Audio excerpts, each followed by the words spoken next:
Yeah. Good evening, ladies and gentlemen, and welcome to the Municipality of Monroeville Citizen Night and Council Work Session.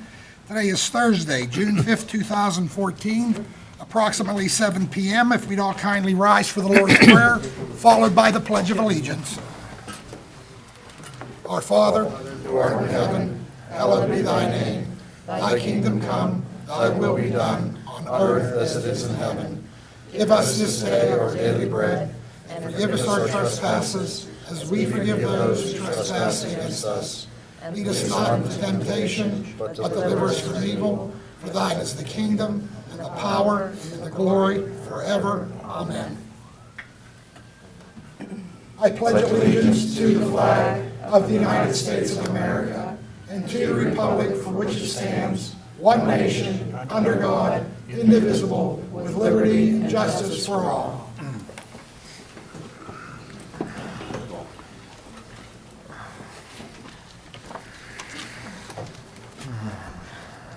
Ladies and gentlemen, before I get into the Citizens Night, there's a couple of things I'd like to just go over real quickly. First off, I would like to apologize to all the residents here as well as out in TV land. And I'm for not answering all the questions some of the residents have asked, and I've answered some questions that some of the other residents asked, so I do apologize for that. That being said, myself, Mr. Little, and from time to time, Mr. Dice, will answer questions from any resident up here. From once in a while, I may have to turn and talk to one of the other councilmen and ask for their assistance. It may be a ward issue that a resident brings up or something that is just affects their ward period, and I'll need their help. First and foremost, you must be a Monroeville resident. As you know, I have held tight in my 7 years as your mayor. If you're not a Monroeville resident or a business owner in Monroeville, I will not let you speak, and I will still hold to that rule. We're also going to enforce the 5-minute rule. And this is going to extend courtesy to other residents and people attending the meeting that may be waiting for the agenda, I should say, and other items to be discussed, some of their issues as well. We're going to answer you. You may like some of the answers we give you. You may not like some of the answers we give you, but we will answer you. And sometimes we may not know the answer, and we may have to get back to you, and that's been very sincere. Obviously, it's impossible for myself or anybody up here to know every answer for every question that you may pose. We may not be able to answer some of the questions because it may be legal and personnel reasons. We will not get involved in that. We're not going to debate you either. If you ask me a very simple question, a yes or a no, you'll get that, or whatever the answer would be. You may not want to hear it, but we are not going to debate it. We will answer everybody that comes up here to the best of my knowledge. And I'm going to ask that you direct the majority of the questions to me as your mayor. So I hope everybody will adhere to that. We're not going to have a clock up here where it's kind of like the Gong Show, 5 minutes, you're out of there. But I assure you, please, for the sake of the residents that are attending, for the residents in the audience at home, let's try to stay to the 5-minute hearsay, 5-minute debate, if you will, or whatever discussion you're going to have. Lastly, I want to and I was going to save this for my report, but I think maybe I'll just get into this right now very briefly. I want to thank all the residents for voting, and I want to make this perfectly clear that I support the library, and as long as I sit here, I will support the library for 3.5 years. And I think I can speak for the majority, probably all of the council members up here. With that, I better run down and grab the list of who signed in first. Okay.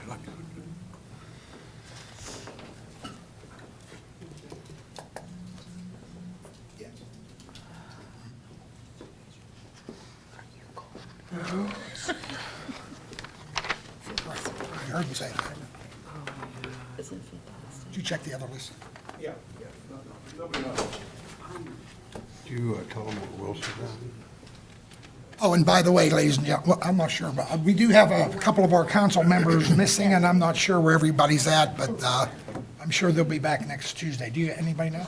Yeah, I know that, I think Nikki's wife has an illness, and he's having child care problems. I'm not sure about Mr. Caleri, and our wishes go out to Tommy Wilson.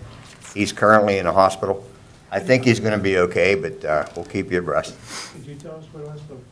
I don't know the answer to that, but I will find out and let you know.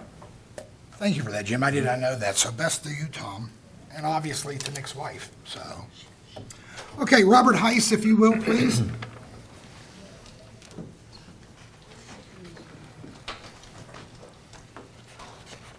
Good evening, Mr. Mayor, Mr. Little. State your name for the record, Oh, sir. I'm sorry, Robert Heiss, and I do live in Monroeville. Thank you. Sorry about that. Good evening, Mr. Mayor, Mr. Little, members of council. For once, I'll actually make this thing brief. I'm going to say to you that I did not come here tonight to claim any kind of victories or shove a stick in anybody's eye. What the good people in the library went through the past 4 months was just as stressful for them as it was for us. And at this point in time, I know that there are a lot of people that are upset. There are people that are upset with me. This has been a time of reflection for me, and my position clearly hasn't changed on the issue. However, it's time to move on. Holding grudges, being vindictive and scornful toward people, that's not the way to go. Monroeville is a big community, but it's a small community. The realization is that the people on the library board are volunteers, and they're very passionate. And they're as passionate about their organization as I am for the fire departments. I belong to one company, and I have for years, but I have a lot of passion for all 5 fire companies. So I understand the spirit of volunteerism. I volunteered for over 30 years with the fire companies and years ago with the Boy Scouts. They believe in their organization. Those who belong to the library do. Right now, this has been a public relations nightmare for them, and it's going to take some time for this to heal. What I'd absolutely hope is those people who were friends to the library, who donated their time and contributed to them, I would clearly like to see that continue to happen. I don't know how much damage was done, but obviously there has been. Time heals all, and I'd just like to see this community come together.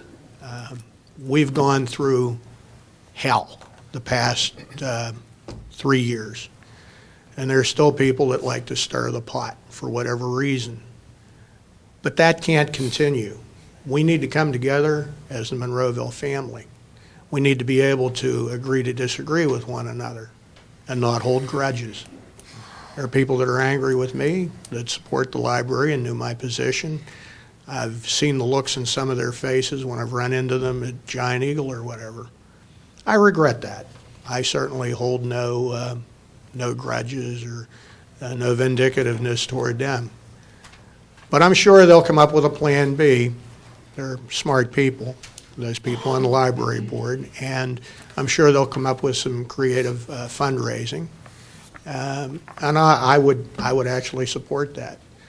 So again, for those who are the friends of the library and have supported it in the past, please continue to do so. Some people indicated to me that they have, and they're not going to anymore over the head of this. And I'm saying that's the wrong attitude. When you volunteer your time, that's your most precious resource.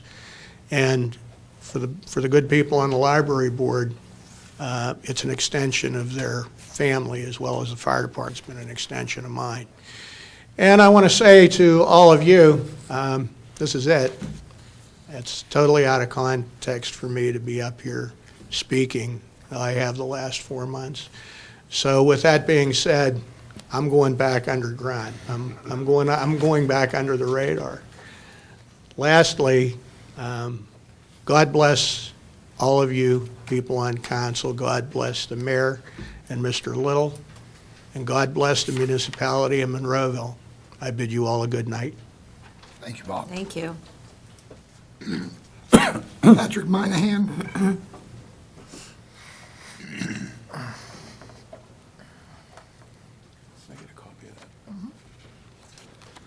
Evening, everybody. I do have a question, Mr. Mayor. State your name for the Oh, record. I'm sorry, Patrick Moynihan, resident. If we should ask you a question and the explanation is lengthy, does that go against our 5 minutes? Yes, it does. Okay. See, Mr. Caleri's not here. I do have some issues with what he said at the last council meeting. I'm sorry he's not here, but I have other things I want to discuss on You Tuesday. can certainly address that at Yeah, the next. I'm going to email him too, because I don't want him, I want to make fine. sure he sees it. No, that's fine. So, I believe that his report was nothing more than a chance to slander a resident. I stated this before when Councilman Wilson told me if I didn't like the way things are. I'm sorry that he's not here either. I hope he does feel better. Anyway, that I should move, he stated that a few months ago. We are the residents. Those of us who get up here to speak before you, and we are not obligated to any of you in any way. The reverse, in my opinion, is not true. If there is a list of exceptions or a list of standards for a resident to ask questions before his or her council, regardless of the content or context, then I suggest Councilman Calari present it. I wasn't aware that only people who agree with his politics or those that he judges to be members in good standing were permitted to ask questions. I want to say something about my friend John Yakum. The Yakum family has a long history of residence and service in this community, whether it was through this government or their church. I don't know exactly how long they've lived here, but I do know it's longer than my family, and mine's been here a shade under 43 years. John has serious questions and concerns about his town, whether anyone agrees with them or not, and like every other resident, he has the right to present them to his council. Councilman Calari did the very same thing all last year, and I never once heard any council member belittle him in these chambers before an audience here at home, or online. He said John was asking antagonistic questions, and that's his opinion. I call it the pot calling the kettle black, since he did the same thing, and I consider some of his comments to Mrs. McKinney last year very rude and antagonistic. However, even though I disagreed with what he said, or any resident, whether I agree with them or not, I never once questioned their right to present their concerns to council. Had any council member said to him what he said to John last month, I would have the same criticism for them. I don't care who sits in these chairs, every resident has a fundamental right to express themselves up here, whether anyone agrees or disagrees with their statements, questions, or complaints. The people who know me well and have seen the meeting of Councilman Wilson telling me to move have all made the same statement. They can't believe that I kept my mouth shut. And I told all of them the same thing I'm going to tell all you. Number one, I did so, number one, because the mayor immediately admonished Councilman Wilson, and I did appreciate that, by the way. And more importantly, I was not going to go against my own principles, which is I have respect for this process and these chambers. I believe everyone has our First Amendment rights to speech, but I don't agree with residents verbally attacking other residents, and I especially don't agree with an elected or appointed official publicly demeaning a resident. Mr. Calari crossed the line. I stand by my friend John, and I do so willingly. Politically, we couldn't be farther apart. He's a far-right conservative Republican, and I'm a moderate Democrat. We do not agree on many things except for what is happening in our hometown. Many of you have insinuated, not you, other people, have insinuated that there is an agenda at play or we have ulterior motives. I don't speak for John, however, I can tell you we share a common goal and my only agenda in regards to Monroeville politics, my continuing search for the truth. My goal is to have people held accountable for a constant breach of personal privacy, and Stephen Pasquarello and Lynette McKinney are not these people. I will not stop until I'm satisfied that this is done, and I'm confident John is going to finish the battle with me. We share the same belief that as constituents, residents, and taxpayers, we are obligated to scrutinize our forms of government and hold our elected officials to a high standard. John and I also share other character traits such as we don't back down and we stand up for what we believe in, even at the high cost of our beliefs. I don't know about John, but I lost a lot of friends over this. It didn't just affect Chief Cole's life, it affected all of us. I'll keep fighting, and I'm not going to stop until this is settled in a manner agreeable to my morals, principles, and values.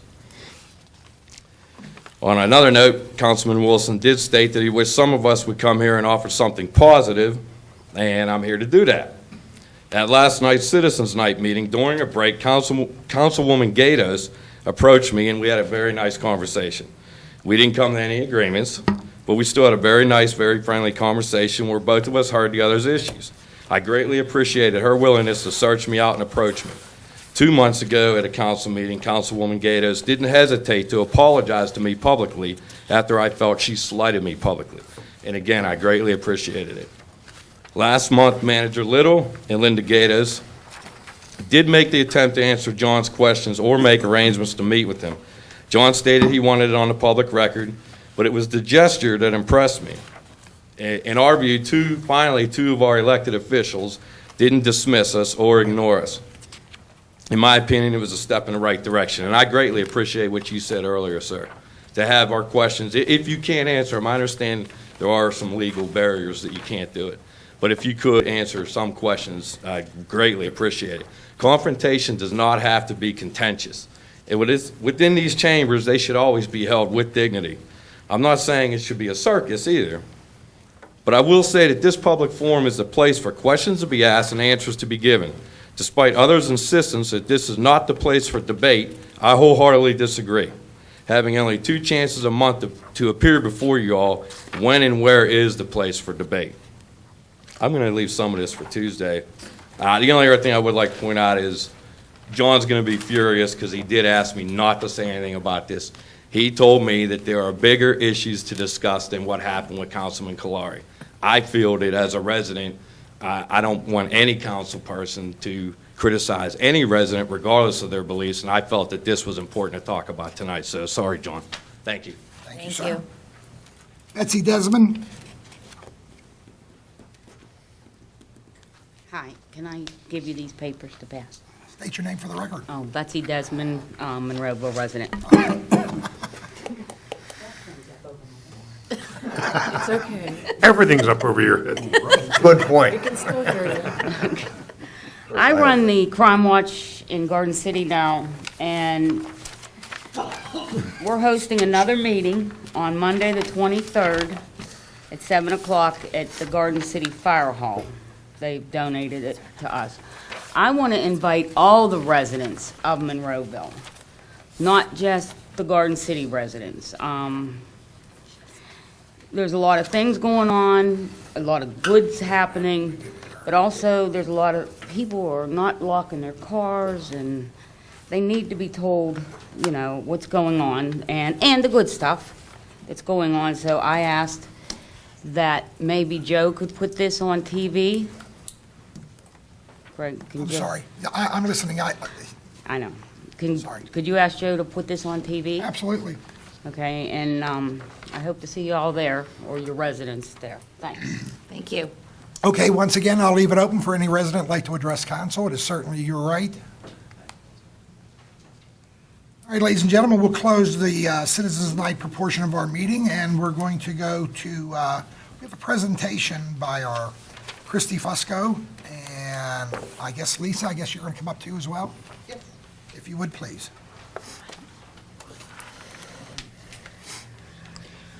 Actually, I'll be doing the presentation. I'm Lisa Fennessy. I'm a Monroeville resident, and I'm currently the president of the Monroeville Public Library Board, and I've got Christy Fusco with me. I guess you have to say who you are. Christy Fusco, Library Director. Okay. There we go. I'd like to thank you, Mayor, again for voicing your support of the library, and I'd like to thank Mr. Heiss. Our goal all along is to really have a good, vibrant library for the community and get everybody on board to do that. So With that said, I understand that there's been several questions regarding the library and the Yes to Libraries, Yes to Monroeville voter initiative. And so what I'd like to do is quickly review what transpired throughout that, just to hopefully answer all of those. So it's my understanding that the pursuit of a tax referendum for the library has been discussed by the library board even before I joined the board. The past 3 municipal managers had brought this up as a possibility. The Carnegie Library and others were successful in their initiative, so it wasn't an unprecedented thing to do. During the budgeting process in 2013, a debate took place considering the possibility of defunding the library, and that caused even greater concern for the board. So serious discussions took place, and we had actually tentatively planned to pursue an initiative in 2015. Last summer, that plan changed when folks in the municipality who were our advisors at the time said that it was something that they thought we should really move forward on and to have it in place for the 2015 budgeting cycle. So at our October board meeting, the board decided to move forward with the voter initiative. We saw this both as a way to help the library and to help the municipality by freeing up funds to be used for other things. The primary election cycle was chosen in order to allow time, should it have passed, to work out the details with the municipality before that 2015 budgeting cycle took place. Shortly thereafter, a political committee was formed, and the board felt that it was very important to separate the operation of the library from the referendum, and we wanted the library to remain a neutral place for the community. We didn't want anybody to feel like they were coming in there involved in politics all the time. So we followed the model that Carnegie Library used and engaged experts that were needed to ensure that we were doing this in the proper manner. So at times throughout the campaign, we engaged specialized legal counsel, a financial advisor, a campaign manager, and communication specialist. The board did not have the experience to run a campaign, so we accepted bids for campaign managers.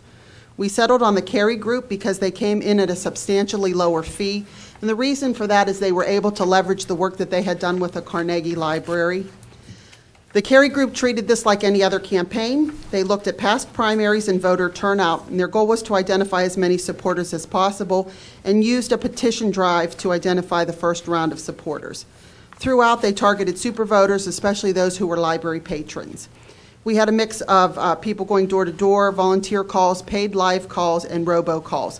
And towards the end, the Get Out the Vote robocalls were actually paid for by the Carey Group.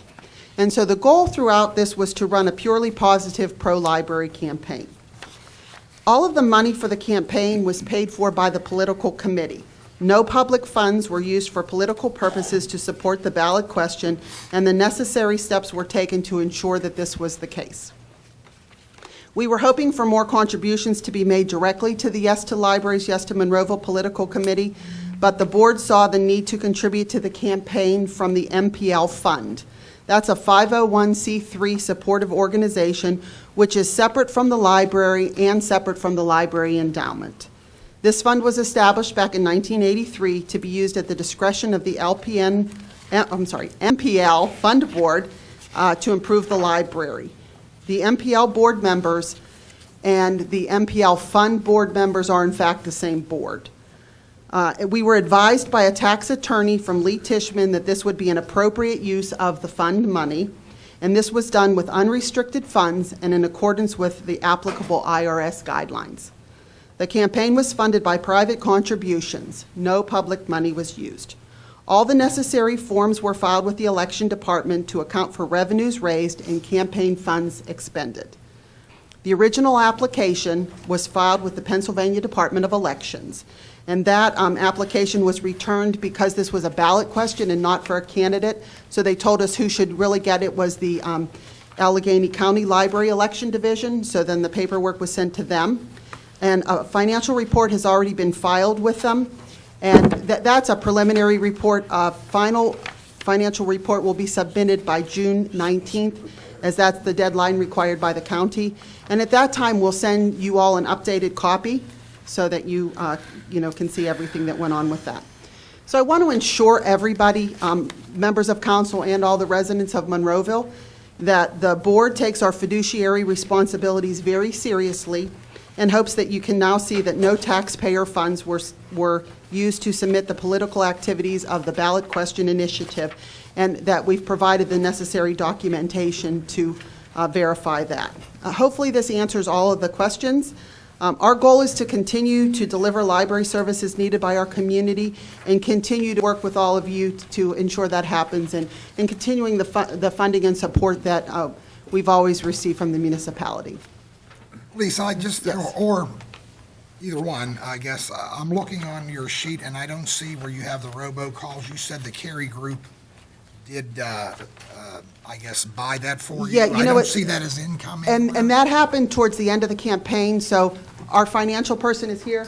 I imagine that'll be on the Next report, second okay. report. That will be a contribution in kind. Right, but it's still income. Yeah. Right, and so there's everything sort of, this stops at May 5th, and what picked up from May 5th to the end will be in that final. We have still some outstanding invoices that haven't been paid, and they'll be in the final, and I think, yes to libraries, yes to Monroe will go away after the final bill is paid. It was just a short-term political committee for. So right now, your total right now is, that you spent was $28,221.40, and that's to increase, I assume, since some of the stuff's not been reported.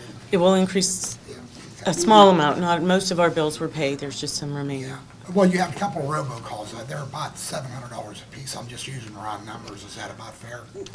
Actually, ours were less than that because of the targeted population, so Oh, the sorry, whole I'm thinking goal. Holman Road. I'm thinking all. Yeah, and the whole, The the goal for this was also to do it as cost-consciously as possible. Sure. So that was the Cary Group's sort of charge, and that's why, signs weren't up all over and that kind of thing, because, they were kind of cost prohibitive for us.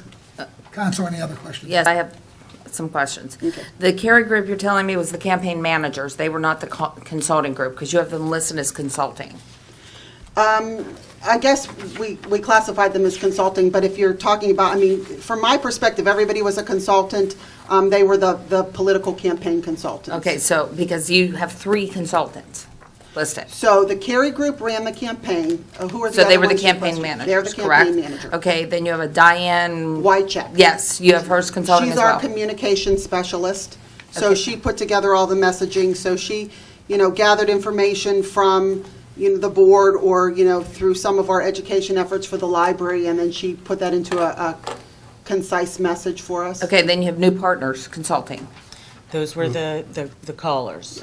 These were this is part of the robocalling then? That's, then, and the live calling. Okay, so that wasn't paid for by the Cary Group, because you have that No, as that a. was- Just That's the- the live calls weren't paid for by the Cary Group. That was paid for by the campaign. At the end with the get out the vote and the robocalls. That's the going to be Cary on Group- our next, Yeah, our that'll be next on there. statements. Okay, so then you say the cost of the robocalls was totally paid for by the Cary Group.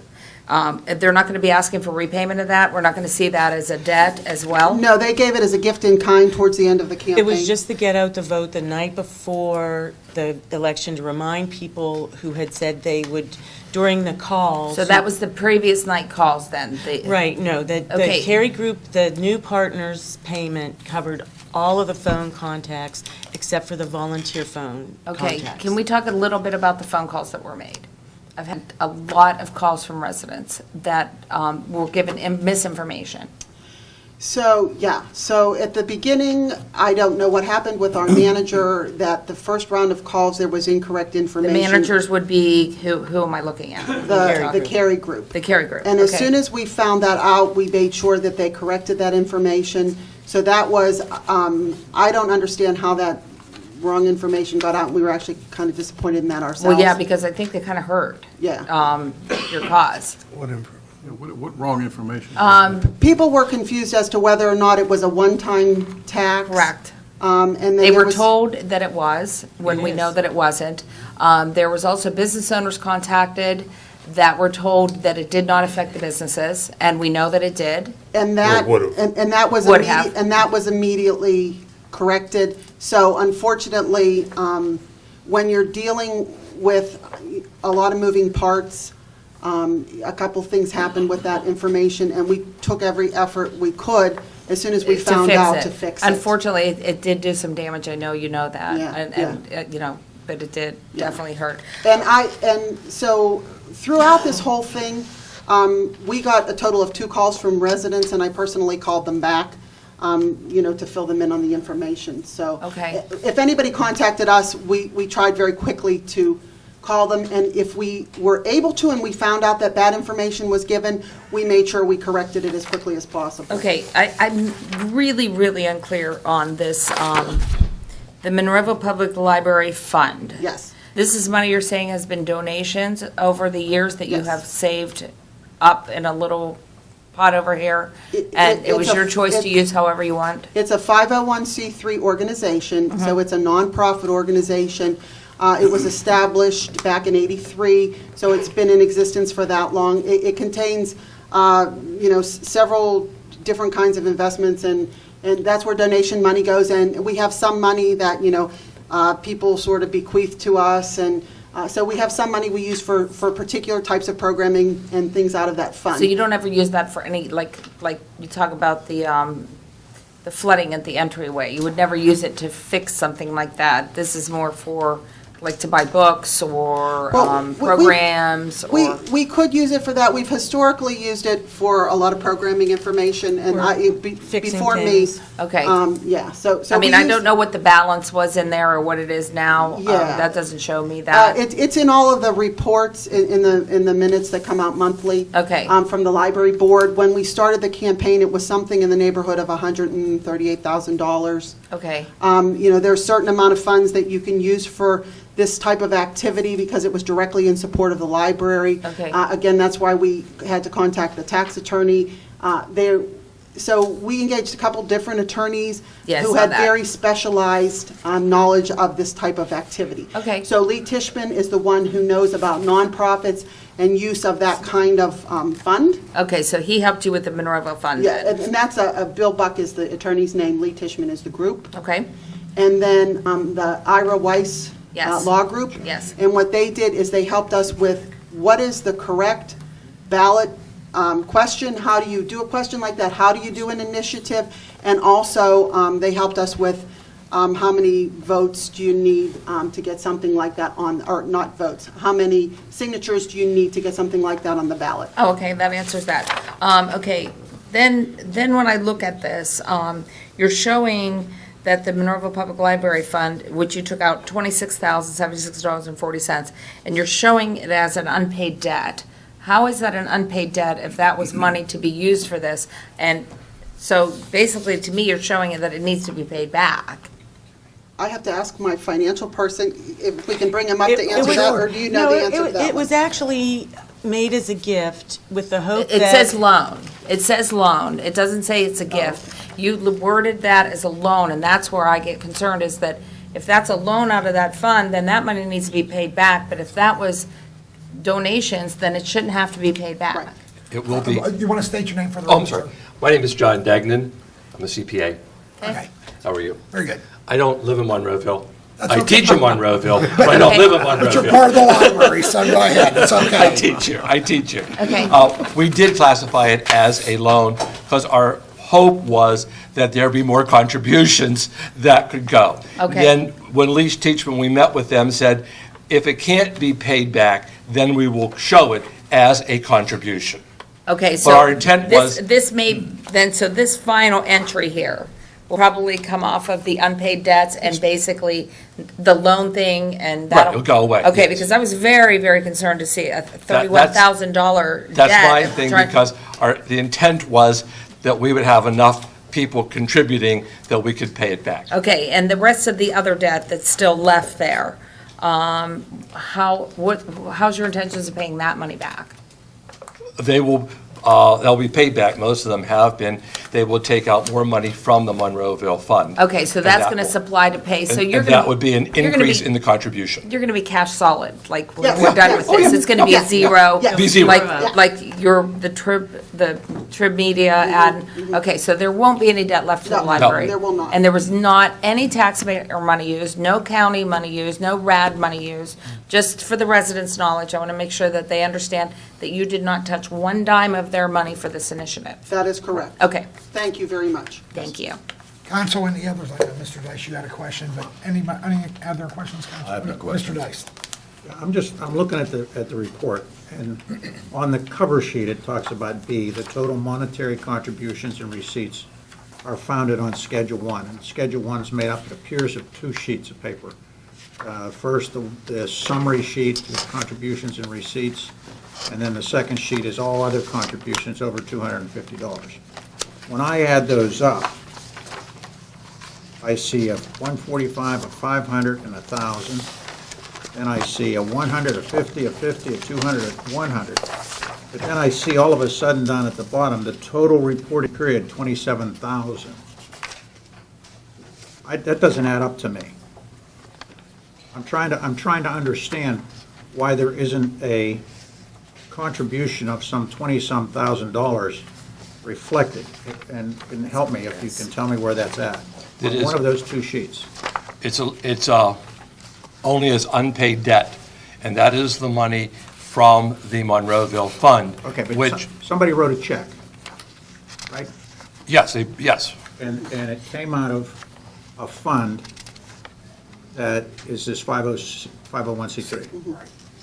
And that's the fund that wrote the check for, it just seems to me that you should be showing that as as one of the contributions over $250, because you jumped on and you just conclude that you've got 28,000. You jump it in there, but it's not actually listed. You see what I'm saying? it will be, there's no place in the form for that as a loan, except on the last page, which is unpaid debts, as Mrs. Gatos had indicated.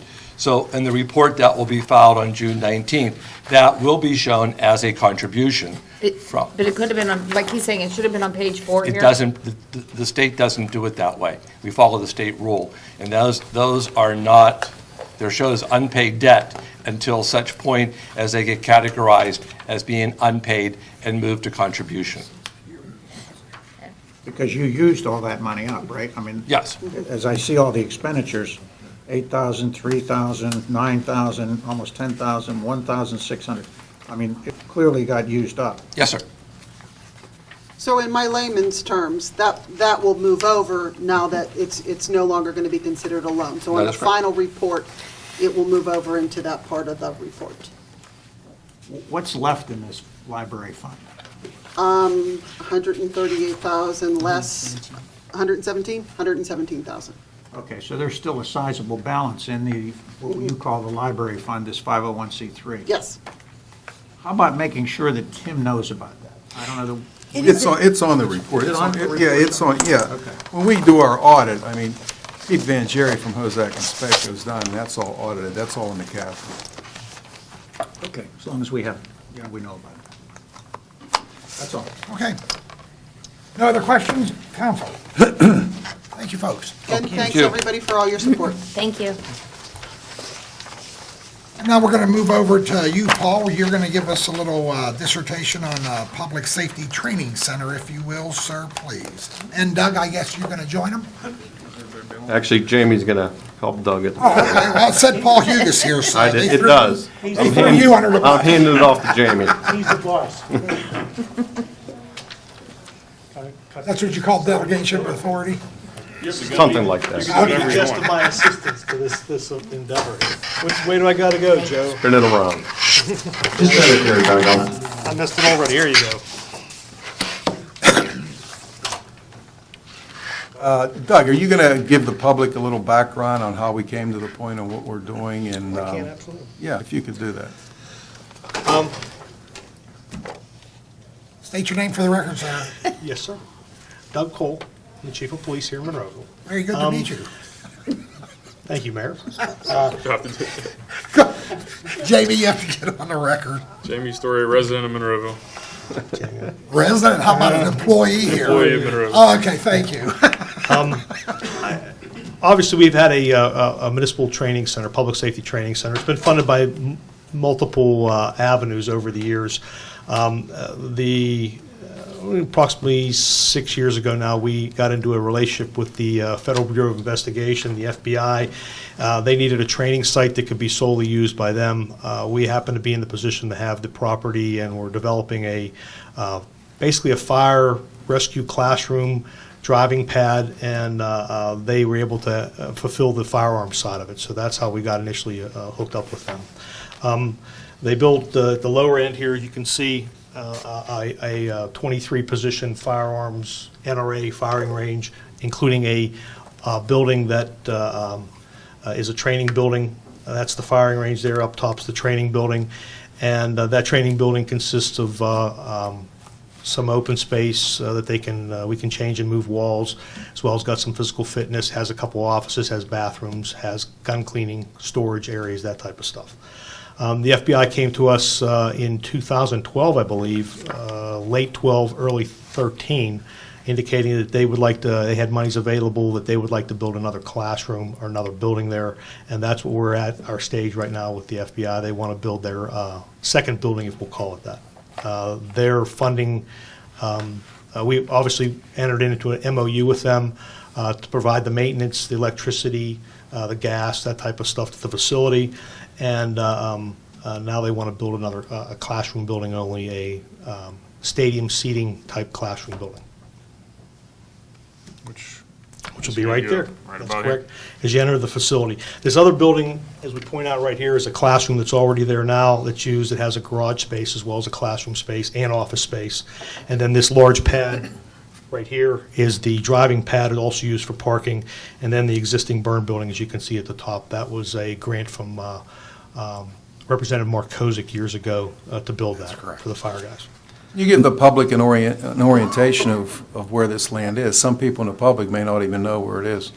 Well, we've always tried to keep it a little quiet. Oh, where it's okay. at. I also- But that's okay to say. I mean, obviously, it is a facility that's properly zoned. It's at 2465 Johnston Road, which is over, if anybody's familiar with the landfill area, it's over in the back of the landfill, kind of sits above the Pitcairn community. Well, if you remember, Doug, we also have our fire show over there too, so. Oh, I yeah, guess it's open. everybody- I'm just a little joke about that. No, certainly, we have plenty of activities that we've done over the years. Sure. You know, and Chief Harvey certainly, with the fire department's been involved in many activities over there, as to even elected officials. We've done quite a few different things. Community Day of Fire Safety time in October. We, classrooms used a lot more than I ever thought it was going to be used. It's used, we do all kind of different training, law enforcement, fire rescue, EMS. Doug, does the hospital still pay us to use? We have a cooperative, you took the words And I out have of a my mouth. question for you also, Doug. whenever you're- Absolutely. Yes, Steve, we have a cooperative agreement with the hospitals that actually use it as a training facility, where they actually pay us money to use it as a facility to offset the cost with it. We really do this on a shoestring budget. As Steve was going to probably bring up, the stuff associated with the public works do a great job. They store the sweeper there during the off hours. We use their off months. We use and they help us immensely to keep it up to date and keep it clean and keep it grass cut. So yeah, we have multiple avenues that have branched out. Do we have the manpower to sustain another building? Now, I understand there's 3 buildings, so there'll be 3 buildings on site. And when you say the FBI built the range, that wasn't Monroeville that built the range? They paid for all the range. Yeah. They paid for the range? They paid for, that was a turnkey. Monroeville's done. The only problem I have, I'm sure the FBI gets grants or whatever for a lot of their projects, is us maintaining it, as far as we know how expensive it is to heat your house, cool your house. They won't help out anyway in that form, correct? That's correct, they do not. They The just part of supply our the MOU building. that we've signed with them. Our insurance, our, Well, they insure parts, we insure the buildings, that's correct. Right. But they insure, and we insure, they provide, obviously workman's comp insurance for their employees there, and the different agencies that come there and do that, it's not all on us. and I'm all for it. I mean, I've been with it from the beginning whenever we started building But there. it does put an extra, It's an extra burden on the budget, It's- is what I'm saying, and I just want the residents to realize that, it's there, it's a great facility, but it is, it does, we do it, I think I'd have to look at the budget, what we have budgeted for this year, but we do Okay. it with less than 60,000 a year overall. even with the new building. Well, the new building, we anticipate that it'll be an increase of the same as the other building for heating and that type of stuff. Again, those buildings aren't, they're kept at a low, they're not used every day. So Right, they're- right. it's just a matter of, making Could sure we- that they'll freeze the could we pipes. still type be thing. adding, I know we have a We lot will. of property over there, we could be adding buildings every couple of years, I guess. Oh, Okay, I mean, they don't approach us every couple of years with a grant to do this. They're anticipating putting over $730,000 into this. I can remember when this all started. If I remember right, it was $750,000 is in my head, and everything sounded good. But back then, I also remember the same question was, do we have enough people to maintain and keep up with the building once it's put up? I think that was the only question. That is the question that we do on a shoestring budget right now. Yeah. We really do, Steve. You're absolutely right. I think one thing that council and the residents ought to know, this can be a moneymaker, I'm not saying, hundreds of thousands of dollars.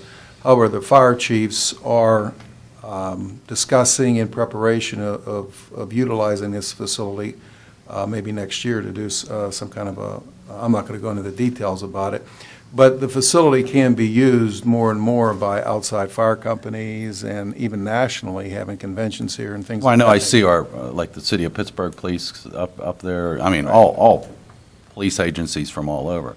So I So think it's the good little bit of, money. I shouldn't say a little bit of money, but the money would be using for the utilities and the manpower to keep it clean and the maintenance. I think that's going to pay for itself and then some as the years move along.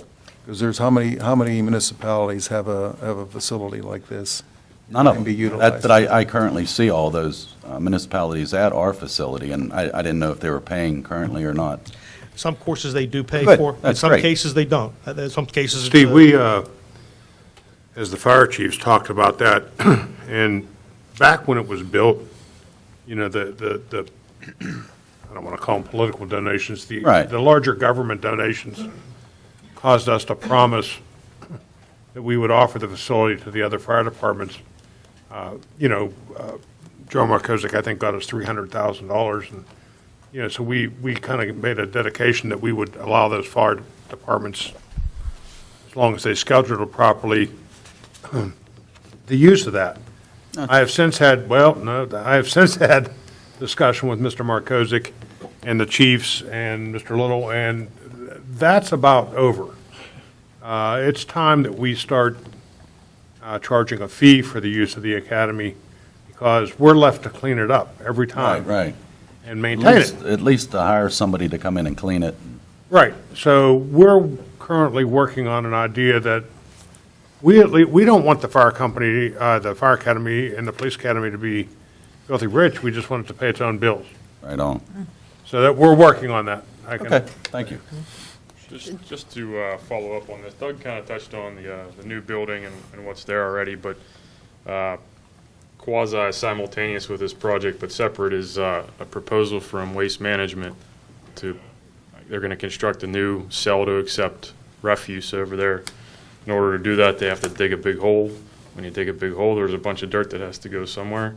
Right across the street is our training center. So they kind of saw an opportunity where they could bring some fill over, help themselves out, make some usable space for us over at the training center. So going along with this, I guess they're talking about 100,000 cubic yards, or a million cubic yards, I'm sorry. It's an even bigger number than that. Over the next couple of years. The first phase they want to start this fall will be about 500,000 cubic yards of earth, and then it'll be about a 2.5-year period before they get to the next phase, and that'll be also about another 500,000 cubic yards of fill. But that'll definitely give the training center more workable space. Yeah, and if you look on the drawing here, you can see we've kind of delineated what'll become flat areas. Right now, it's mostly sloped going this way and this way. They'll add about another almost 5 acres of usable space up here, usable flat space, that'll be level with this existing pad. So it'll give you a lot more room to do things up here. There'll be another roughly 3-acre pad down here closer to the pistol range that can be used for something in the future, and a rifle range down in this location. So, it's a lot more usable space for the training center.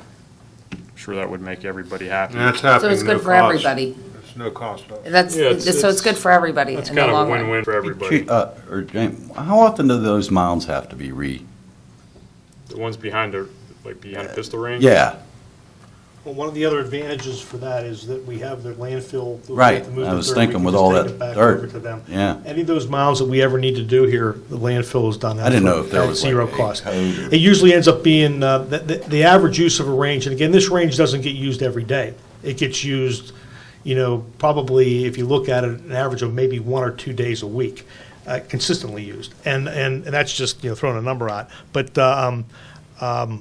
the range itself, those mounds last well over 20 years before they have to be replaced. Oh, that long? And so you're looking at that kind of time frame. Yeah. Thank you. There is a hazmat issue, but that's, the dump can also do. Right. Being at the landfill, we don't have to sift it or do any of the lead stuff. It's an automatic, easy. Yeah, they accept it. They can accept it, that's correct. These academies, do they bring in agencies from outside, like FBI comes in for training and they stay in Monroeville? That's a very good point. That's exactly what happens.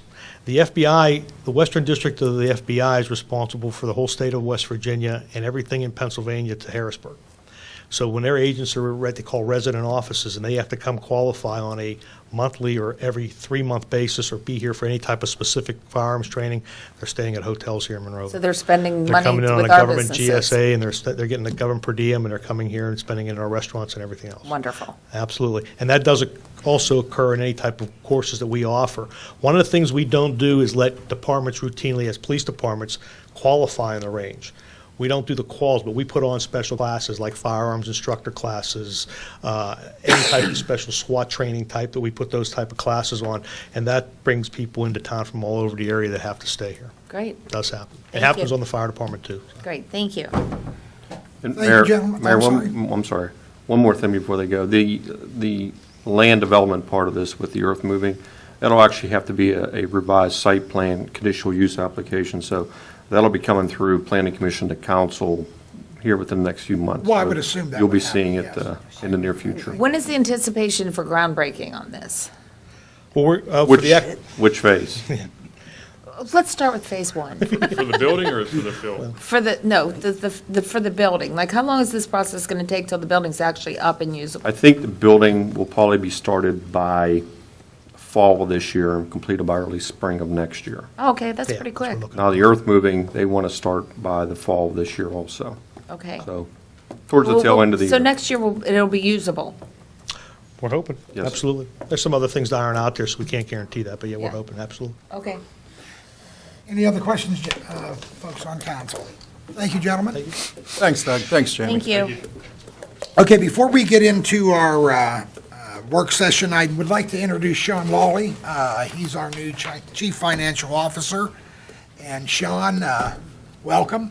Welcome. And looking forward to a long relationship with you and save us money. That's a good thing. Absolutely. So if you maybe want to say a few words before we get in, that's certainly up to you. Or not? I'd like to thank the mayor, council for choosing me for this position. It is a life goal to make a career out of finance. I think that this is a wonderful municipality. I'd like to thank the department heads that I've met and worked with for their expedient responses to my questions. Mr. Little and I are trying to get our CAFR together, which is our comprehensive annual financial report. A lot of the department heads have really stepped up to the plate. I'm a new guy in town. I'm getting nice responses, warm welcomes. I know that won't be forever, but that's okay. I appreciate what I'm getting now, and I'd like to thank the residents of Monroeville. If you ever have questions, I'm here to help you answer them. Be patient with me. I'm new, and I do have a lot to learn. But thank you again, everybody. Welcome, Sean. All righty, folks, let's move over to our work session. And council, if you'll take a look at the Citizens Night meeting of April 3rd, 2014, and the Citizens Night meeting of May 8th, 2014. Are there any additions or corrections? Seeing none, we'll move over to our report of our tax collections. And again, once again, council, I will seek any additions or corrections, please. On what? Which one? Now we'll move over our list of bills, and Linda, I will start it off with you. I have one question on the list of bills. It is on page 12. It shows here that we are making payments to Lynette McKinney in the amount of $706.88 a month for a healthcare rebate, which I totally don't understand, as a woman was fired with cause in December, that we are continuing into this year, February, March, April, continuing to pay this. That would be a personnel and legal question, so maybe that's- you can certainly bring it up. That's just my question. Other than that, I'm fine with everything, but that is the question I have on that. Very good. Mr. Harvey? That was the only question I had. I'm good. Mr. Johns? I'm in the same boat. Thank you. Mr. Duncan? I haven't, no questions. All right, very good. And now we'll move over to our budget. Oh, I'm sorry, I forgot to do payroll. Payroll, folks. Any issues with our payroll report? No questions. Very good. How about budget transfers? No questions. Very good. We'll move down to our consent agenda, and Mr. Little, if you would, please. Under new business for the upcoming council meeting on Tuesday, the first item is a motion to accept Linda Holloran's resignation from the Human Needs and Resources Advisory Board. And you want me to continue on resolutions? Please, if you would, Okay. sir. First resolution is appointing members to the restructured Monroeville Zoning Hearing Board. We have 3 letters that have come in from 3 members who have been on the Zoning Hearing Board. Item number 2 through item Just one number... thing, Tim. Pardon me? There's also been 3 nominations for Correct. those positions, so there'll be appointments on Tuesday. Correct, that is correct. Items 2 through 10. 10. Items 2 through 10 have to do with traffic lights that are going to be put in, and they're going to be synced from Salem Township on 22 all the way to Cochrane Mega Center on Route 22. And there's a total of how many lights, Paul? 7 signals in Monroeville, 7 signals. How many are there in total from Salem? 20 total, 7 in 20. Monroeville, 11 in Murraysville, 2 in Salem Township. Okay, so item number 2, resolution, is a cooperative memorandum agreement between the municipality of Monroeville, the municipality of Murraysville, and the township of Salem for the multi-jurisdictional in-sync adaptive traffic signal implementation project along the William Penn Highway corridor. And item number 3 is the authorization for participation in the Pennsylvania Department of Transportation in-sync adaptive traffic signal implementation project in Allegheny County and Westmoreland County along William Penn Highway. Now, resolutions 4 through 10 are the individual signals, 1, 2, 3, 4, 5, 6, 7, because we have, as Paul just said, we have 7 signals. Each signal has to have its own separate resolution. Paul, do you want to add anything to that at all? Maybe you want to Could I- explain. Yeah, I was going to Tim, say, can I I'm ask just a going to question? ask, because, the residents have asked me that please explain some of our resolutions as well as our ordinances. So, Paul, if you can give us a... Let me try to put this in a nutshell. Yes. My question was, did this not occur because when they did all the resurfacing of 22 all the way out Westmoreland County, they never synced the lights even though they did the road work? Is that what this is all coming from? A lot of it started from that. Okay. There was, when Route 22 in Murraysville was rehabilitated, they've had some signalization problems from the get-go. And a lot of this did stem from that. But through the Federal Highway Administration, PennDOT received a $2 million grant for all this work. And they try to look at the entire corridor, which was, as Tim said, from Route 66 to the Parkway, that specific corridor. And it's traffic signals are like anything else. It's run by a computer. It's the newest technology. And this is and it's new to us. We've had discussions with our traffic engineer to try to get up to speed to see how it works. It's actually only one other location within the PennDOT District 11, which is up near, outside of Cranberry. But it's a different type of technology. It's supposedly a smarter technology. It's a system where it runs off of a camera system, which a lot of our signals do now, but it takes the information, stores it in the computer, and it actually looks at the traffic and makes its own adjustments. A lot of our signals now are they're coordinated through a time-based system, where this one will be more coordinated through the actual traffic's there. They could see the traffic, change the signal to what the traffic actually is. So it's a smart system. So hopefully Yay. it'll get traffic. We've got a lot of phone calls over the last 2 months with the intersection of 22 to Alpine and Northern Pike because those signals talk to each other. And if they don't talk to each other, it creates a bad traffic problem. And what happened is the communications was lost between those two, and it caused a lot of problems. But with this, hopefully that will not happen again, and it'll get traffic moving. Will this help the intersection at Northern Pike right across the way here and 22? No. No. Not yet. But if Well, you at least remember, you're honest. but if you remember. I get a lot of calls on We actually are involved with another program through SPC for that corridor of 22, which is going to take place this year also, which Oh, so will. will be taking place. Which will help, but this is sort of a different, we're two ends of 22.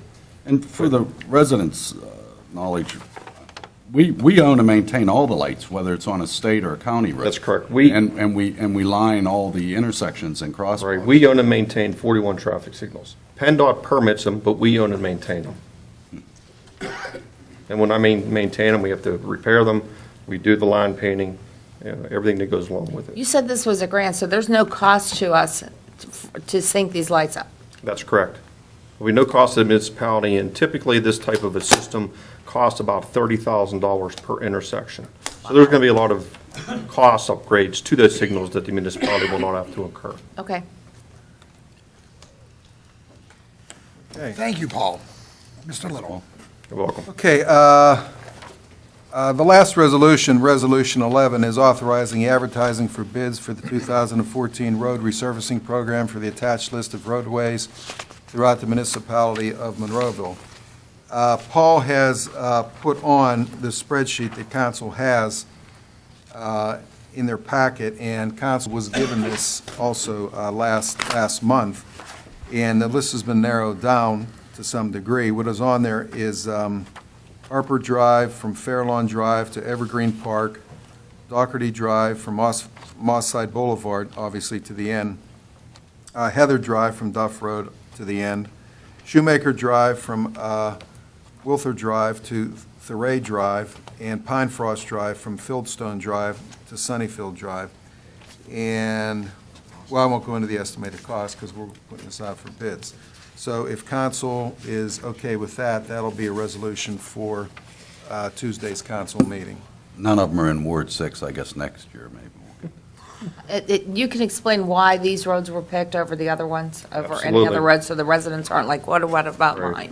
mine? When Tim and I started this discussion, which was many, many months ago, obviously because of the financial constraints, we usually mill and pave about $1 million worth of roads a year. And because of the financial situation, he said, give me the roads that absolutely need something done this year, or, we're going to have a detrimental problem next year. And that's what you see in front of you. Okay. Is those roads. Okay. But the one thing that I would like to throw out for the residents, and Paul, help me out here, if there are some still potholes, we can still patch them. Oh, That are absolutely. problems. And Public I don't want Works is- residents not to call in. The 412-856-1000, you can certainly report that or send Right. Paul Public you an Works is email out or patching whoever. potholes. I don't know if you've driven around the neighborhoods, but, there's fresh asphalt. They've been doing it. Constant. Well, no, I was just getting ready to say, Mike does a very good job, and I know he's I keeping mean, up with it. curbs, potholes, they're out constantly.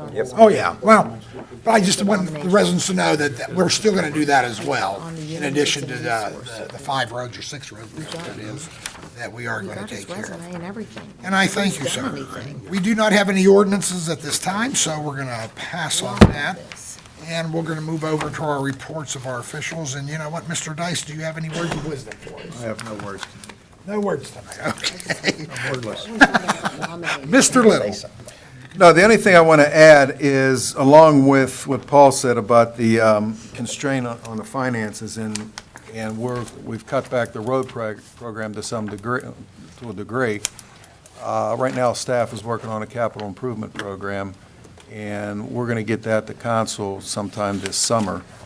And as we said at the budget hearings, taxes were increased, and we're anticipating to put $1 million into a capital improvement program because we don't want to float any more bonds because our debt service is about 11.3% of the general fund. Well, the amount of money, when the bids come in, that's going to be part of the $1 million for the capital improvement. Now, we have a lot of expenses on the expense side for capital improvement, and it's just a matter where the revenue comes from. So I just want council to be aware of that. Very good. And I see, Paul, you have Ramsey Road you want to talk about. I had sent an email to council with an update on Old Ramsey Road and the status of that and where we're going.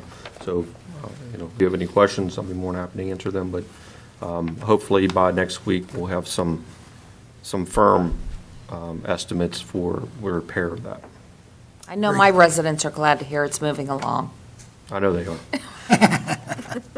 Hey, while we're on the subject of roads, any update on Pitcairn Road?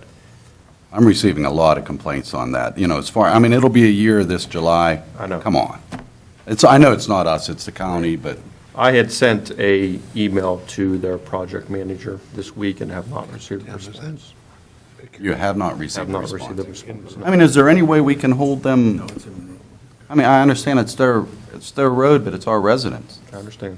We've got residents that's got to go clean around Monroeville just to get up to the hospital. Or Well, I hate to tell you that Old Ramsey Road was closed the same time that road was closed, so. Well, I understand that, but I totally agree with Old Ramsey Road, but Pitcairn Road's a fairly high-traffic area, and it's tough on the residents. Steve, I guess, let me just say this, and anything we can do as residents, and that's all of us sitting here, not in TV land, is need to call our county councilman, because that's what really is going to make. I'm under the impression that they want us to purchase some homes or give them some property. I hear rumors, I hear things out there. The last meeting we had, it was 20 below, and it was in December Well, or let's put whatever. it this way, with the meeting, we didn't agree on, and because they wanted us to be, I'll be very upfront with you, they wanted us to come up with $300,000, and then they would pay the other 300, and then they wanted us to take over the road as well as all the issues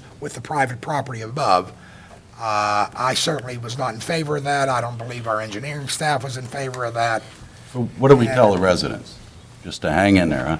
Well, hang in there, but I think that what I really would like all the residents to do in Monroeville and in Pitcairn, who definitely uses it, is call our county councilman. I mean, that's where you have to put the pressure at. I mean, they certainly have way bigger bucks than we do, and I would love to be able to say that we could do that, but where the hell are we coming up with $300,000 when we're having our own issues here, so.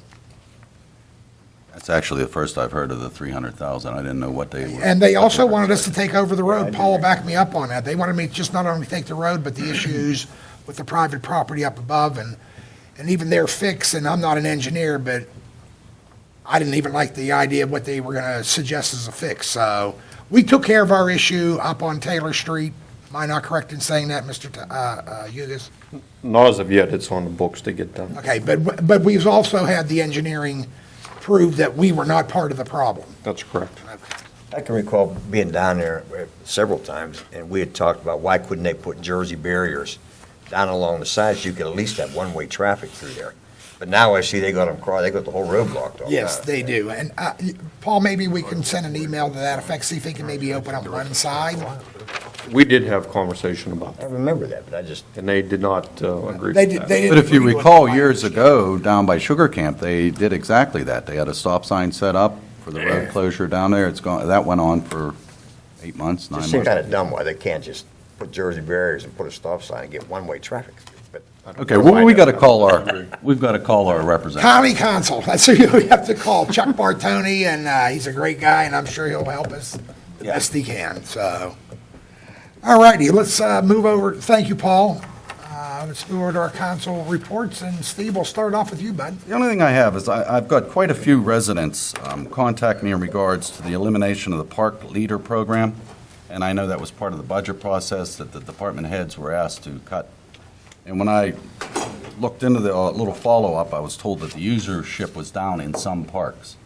Now, my main concern are the parks that I've received calls on were Pioneer Park and Bellwood. From what I understand, the usership was there.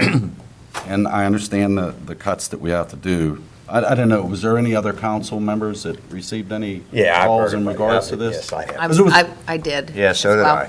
I mean, it was a great plan. I can remember for years and years and years. And is it But that was a possible? free service, correct? Yes. Yeah. And they do arts and crafts with the kids. Right. It was more like they'd watch over the kids, the younger, not babies, but Right. the younger age kids. And as a parent, you knew that there was an adult down there at some of the Didn't parks. we use summer help, actually? Right, that was summer help. To So run the That I was don't know part what of the it. They just savings, I eliminated guess what I'm trying Right. to say is, I don't know what the savings is, but if we could look at some of the higher use parks and possibly reinstate that for the next budget. If I recall right, didn't we eliminate 8 positions or something that? Well, each council think- member used to get quite I a think- few extra I think summer more. kids. More than that? Joe, help me out here. Now, I know you, I've been around going Well, on 7. We cut it down substantially, didn't we? Yeah, I mean, we used to have 5 kids per council person in the mayor. Right. I mean, back 5, 6 years ago. Steve, you remember. Oh, yeah. And now we're down to 1. And I can understand these cuts, but to cut the individuals at the parks concerns me. And it obviously concerns a lot of my residents. I'm just talking off the top of my head, but the number of $30,000 was saved by not doing the park leader program this year. The park leader or the park because leaders. we're down to 1, Yeah, this is just for the park leaders. I think that's about the amount that. so around was cut. 30,000. Yeah, because it was 2 leaders per park. Why would we need 2 per park? What's that? Why would we need 2 per park? I'm just curious. I thought that's what we always had. Nah, We had to, You might but wanna they cut it check. down to 1. But that's, the number 30,000 is sticking in my head. Is it? Was saved. well, even if we could look at the high impact, where they did, I understand these are community, little neighborhood parks, and some, neighbors, kids grow up. And possibly there's not usage at some of these smaller parks, but the ones that have a higher usage, maybe Paul Estock could inform us, and we could possibly look into reinstating that. That's all I ask. Well, just to back you up on that, Steve, I agree, and I would hope that we can do that. I suppose it's a little too late for this year, but certainly we should I don't know. look if into we next could- year, and if there's any way, Tim, you can squeeze the budget a little bit, maybe if there's any way we can do that as. Well, when we get into the budget hearings and the numbers are presented to council, I mean, that's a policy decision for council. You want it, we'll work the numbers to get it, but something else will have to give. How do we find out what parks it would be worth doing it at, like the Well, high usage parks? Do you I know believe them? the park That would be Paul. department would have that that information, through the students Right, so that maybe work out there. of so many parks, we find 3 that really would benefit from it instead of all of the You'd probably find a parks. little more than 3, but yes. Okay. I And live- and I'm sure there's some that, I live across the street from Ferndale Park, and during the summer, it's the busiest I've ever seen it. And people are continuously coming up to me and asking me what happened to the girls that used to be down here. So you want to do crafts, arts and crafts there? Well, it was a program. They did all kind of stuff. I know they did, because I was took great. my children there when they were little, and I thought it was a great program, so. Well, Something to look again, council, I'll just wrap it up with this saying, please consider, it is certainly your call. Mr. Johns? And that's all I have, thank you. Thank you. Yes, sir. Yeah, there's a couple of things going on at the Monroeville Convention Center. Half-price books is going to be down through there June 13th through the 15th. Admission is free. They will be in the South Hall. The PA Wine and Food Festival will be there on the 14th of June in the North Hall. Tickets are $25 a person. You can purchase them in advance for $20 a person or 2 for $35. That's in June. One other thing, Nikki, if you're paying attention, I'm sure you are at home, I've been getting some complaints about golf balls over in the soccer field in the large park, community park. And there's a lot of people over there walking, they're having some serious problems with the soccer fields. I guess guys are over there just chipping and doing whatever they're doing, and I understand it's probably a nice place to do it. The problem is they're leaving their balls lay all over the place. And it's creating a real big problem, so we need to figure out a way to look into that if we can. Well, Mr. Johns, I know that they're looking at all the parks because that's a problem we're having at Valley Park and Oh, really? at the old Penn Hall Academy, where we cut the grass and they don't see the golf balls. Right. And the golf balls, Yeah. I mean, so. we wouldn't want to eliminate it, would we? We'd just have them pick their balls up? You know what I mean. The problem is I that was not the one that Can't find laughed. I did. But we're looking into that. I don't know what the right answer is, I just think we need to figure out a way to come up with a solution to make everybody happy somehow. Yeah, we're looking into signs, actually, and but we're looking at all the parks, so they are. With that, I'm done. Wasn't me the one that laughed. I did. Down this end. We did. Wait to see those signs. Pick up your ball. How am I supposed to report on this? Do your best. Okay, here goes. The only thing I really had to bring up, and it really, I guess, involved everything that we just talked about, counting the couple calls that I had on the street paving program, and most residents knew and kind of accepted the fact that that was going to be kept to a minimum, if none at all. I was actually even surprised to see 5 streets on there.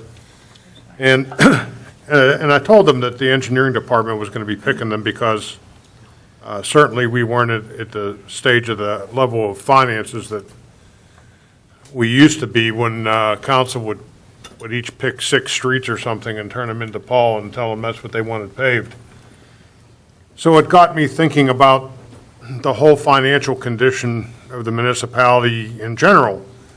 The park attendance, the street paving, the fire academy.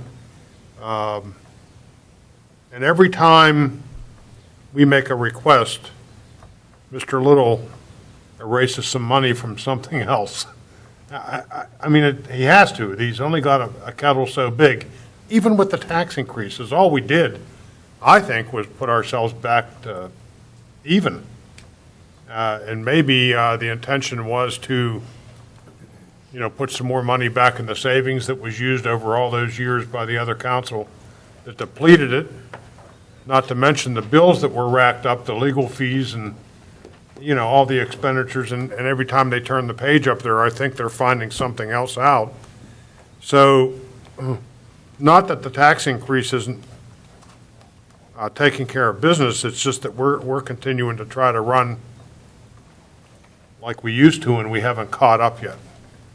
And I guess what I'm saying is, I looked at myself when I was a young person and fell behind on my bills, and maybe you go unemployed for a while and your home bills fall down into the pits and you start charging them, which would be the equivalent of borrowing money again.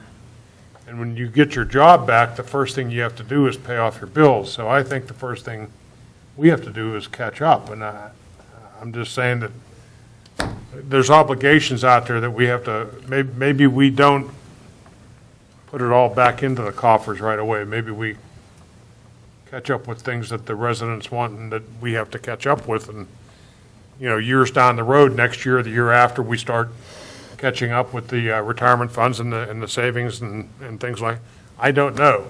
It was just the way I looked at it, because we're trying to still operate like we used to. And now we have this big financial burden to make up for. I'm not saying we're going to be there all the time, but every time we bring up something, whether it's the fire department agreement, whether it's the people in the park, whether it's the capital budget, that's taking a slice of the pie away from what we originally planned on putting away. So it's not that I'm against any of that. I certainly am. Mr. Duncan called me about the park attendants. I am in favor of having those park attendants there.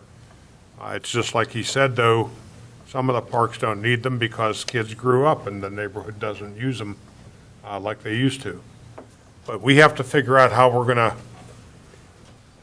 do this, because again, our pot's only so deep, and Mr. Little has to keep scraping away. And I just want everybody to be conscious of that, counting the residents. That's all. Linda? I have lots to say. First of all, the Garden City Fire Hall is where the Crime Watch meeting will be held. This is not just for Garden City. Please, everyone understand. It's for every resident of Monroeville. Crime Watch is not about one location. It's about our entire town.